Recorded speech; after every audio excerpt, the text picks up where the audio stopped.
আরব জাহেলরা যারা যায়, একেবারে জাহেল, তাদের পড়াশোনা ক্লাস 5, 4, 9, 1, 2, 3, ভালো আলেম ভালো শেখ কোনো দিনই যায়নি আর যাবেও না এই শিরক বিদআত। আর যদি কাউকে ধোকা দিয়ে দেওয়া হয় তাদের তাকওয়া পরেজগারির জাহিরি লেবাস পোশাক দিয়ে, সেটি আলাদা কথা।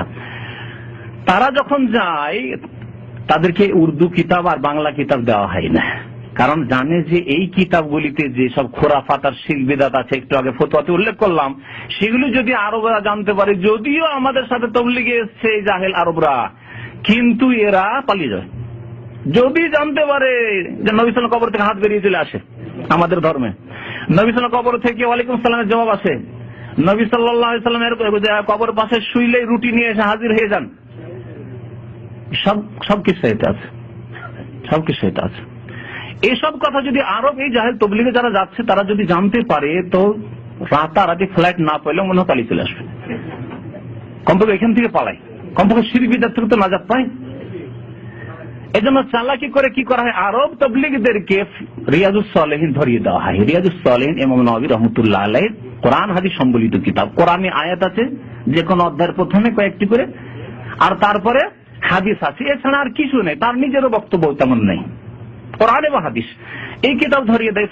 রিয়াজুস সালেহিনের দর্স আরব তবলিগেরা কেন আমি করি, রিয়াজুস সালেহিনের কয়েক বছর ধরে আমার ইয়ামিয়ানতিদ ক্যাম্পে সিলসিলা দর্স চলছে। আমার রিয়াজুস সালেহিনের দর্স এখানে, এই যে পাশে মসজিদ আছে এখানে কয়েক বছর রিয়াজুস সালেহিনের দর্স আমি চালাইলাম।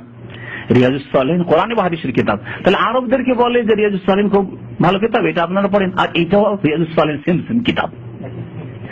কি হতো কথা যে আমরা যেটা পড়ছি এটাও ফাজাইল আমল, এটাও রিয়াজুস সালেহিন সেম কিতাব, কিন্তু একটি হচ্ছে বকরির নেদি আর একটি হচ্ছে শেখ সাদি, বুঝতে পারছেন? একটি হচ্ছে নেতাজি আর পিয়াজি, এই খাওয়ার পিয়াজি, আর নেতাজি রিয়াজুস সালেহিন নেতাজি। এইভাবে ধোকা দেওয়া হয় আরবদেরকে, কারণ তারা তার উর্দু বুঝে না, তারা তার বাংলা বুঝে না, যেটা আছে কি হয়তো আমি বুঝি, আরবিও পড়েছি, উর্দুও পড়েছি, বাংলাও পড়েছি, সেই জন্য বুঝি যে গুপ্তধন এতে আছে। এই গুপ্তধনের ভান্ডার আপনাদের সামনে ধীরে ধীরে প্রকাশ পাবে ইনশাআল্লাহ তাআলা। তো বলছেন আল্লামা নাসিরউদ্দিন আলবানী রাহমাতুল্লাহ আলাইহি যে এই তাবলীগী জামাত কোরআন সুন্নাহর দাওয়াতের গুরুত্ব দেয় না, এটি হচ্ছে তাদের সাধারণ অবস্থা। কামাবদাম বল ইন্নাহুম ইয়াতাবিরুন হাযিহি দাওয়া মুফাররিকা। কেউ যদি কোরআন সুন্নাহর দাওয়াত দেয়, তাওহীদের দাওয়াত দেয়, সুন্নতের দাওয়াত দেয়, হ্যাঁ, যদি বলে নামাজ পড়তে হবে সুন্নত মোতাবেক, বলছে যে এটি হচ্ছে বল ইয়াতাবিরুন হাযিহি দাওয়া মুফাররিকা, বলছে না, বিভ্রান্তি ছড়াচ্ছে, এটি তাদের ভাষা। আপনি ঘৃণা ছড়াচ্ছেন, আপনি মানুষকে দূরে সরিয়ে দিচ্ছেন। না না, কাছে নিয়ে আসতে হবে, ফাজাইল বয়ান করতে হবে, শুধু পজিটিভ, নেগেটিভ নেই।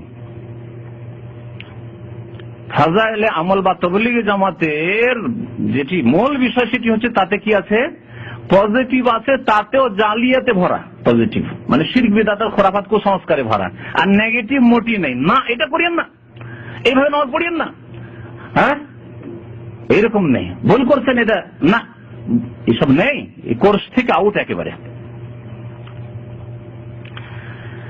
তাই বলছেন। তারপরে তিনি বলছেন যে এই জামাতটি ইখওয়ানুল মুসলিমিনদের মতো। ইখওয়ানুল মুসলিমিন মিশরের একটি দল, হাসানুল বান্না প্রতিষ্ঠাতা, আর এই ইখওয়ানুল মুসলিমিন দলটি মওদুদি জামাতের মতো। ভারত, বাংলাদেশ, পাকিস্তানের জামাত ইসলামী, তাদের কথা হলো আমাদের দলে সবাই থাক, জাম্মা, বাস যে কেউ হোক না কেন, বাস আমাদেরকে ভোটটা দিও, আমাদের সাথে থাকো, আমাদের সমর্থনটা যোগাও, বাকি তুমি যা করবে তাই করো।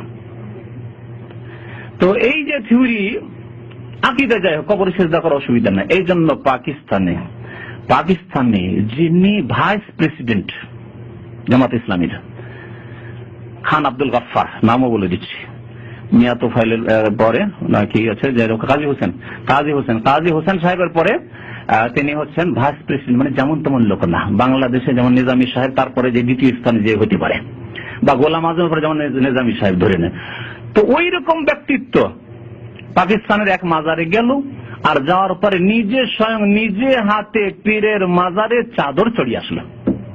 জি, এই হচ্ছে মওদুদি জামাত, আর ওই রকমই ইখওয়ানুল মুসলিমিন জামাত। তো আল্লামা নাসিরুদ্দিন আলবানী রাহমাতুল্লাহ বলেছেন যে তাবলীগী জামাতের ব্যাপারটি ওই রকমই, যদিও দুটোতে আবার কিছু কিছু পার্থক্য আছে। যে এরা রাজনৈতিক দিকটাকে গুরুত্ব দেয় আর এরা না, রাজনৈতিক একেবারে নেই তাদের কাছে, তাবলীগ জামাতের কাছে, এরকম পার্থক্য আছে। কিন্তু আকীদাতে যে ভেজাল, আকীদায় ভেজাল দুটোতে আছে, এই দুই জামাতে আছে। তারপরে বলছেন ফাহুম ইয়াকুলুনা ইন্না দাওয়াতুহুম কায়েমাতুন আলাল কিতাব ওয়াস সুন্নাহ, তাদের দাবি হচ্ছে যে আমাদের যে তাবলীগ, আমরা কোরআন সুন্নাহ মোতাবেক তাবলীগ করছি, লাকিন হাযা মুজাররাদু কালাম। নাসিরুদ্দিন আলবা বলছেন যে এটি তাদের মুখের শুধু কথা মাত্র, দাবি মাত্র। ফাহুম লা আকিদাতা তাজমাহুম, তাদের কোনো সহি আকীদা নেই। হাযা মাতুরিদি, কেউ মাতুরিদি, আশআরি, সুফি। আরো মজার কথা বলি, তাবলীগ জামাতের প্রতিষ্ঠাতা মাওলানা ইলিয়াস সাহেব, তিনি 4 তরিকার তাসাউফ সুফিয়াতের উপর বায়াত হয়ে ছিলেন। 4 তরিকা, বাংলাদেশে তো এক এক তরিকা আছে, চরমনাইয়ের এক তরিকা, তাই না, চিশতিয়া একটা তরিকা, সাবেরিয়া, কিন্তু ইলিয়াস সাহেবের 4 তরিকা ছিল। তার 4 তরিকা, যতগুলি শাখা প্রশাখা হয়েছে 4 তরিকা থেকে বেরিয়েছে। যেমন মযহাবকে 4 মযহাবে ভাগ করেছে, হানাফি, শাফি, মালিকি, হাম্বলি, ওই রকমই পীরতন্ত্রের তরিকাগুলিকে 4 তরিকায় ভাগ করা হয়েছে। তরিকতকে একটি হচ্ছে চিশতি তরিকা, আরেকটি হচ্ছে না মুজাদ্দিদি শাখা, ওইটা শাখা, হ্যাঁ, কাদেরিয়া আব্দুল কাদের জিলানীর সাথে সম্পর্ক, আর চিশতিয়া হচ্ছে খাজা মঈনুদ্দিন চিশতির সাথে, আরেকটি হচ্ছে নকশবন্দি, আরেকটি হচ্ছে সাহরওয়ার্দী।